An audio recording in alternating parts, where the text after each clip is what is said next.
తీసుకున్నాను. ఇప్పుడు గిన్నెలో వేస్తున్నాను. వేస్తున్నాను. కారం వేస్తున్నాను. ధనియా పౌడర్ వేస్తున్నాను. మసాలా వేస్తున్నాం. ఇప్పుడు సాల్ట్ వేస్తున్నాను. వేస్తున్నాను.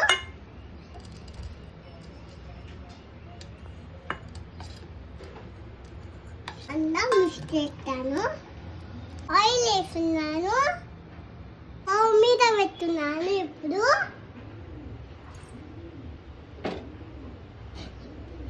ఆయిల్ హీట్ అయింది.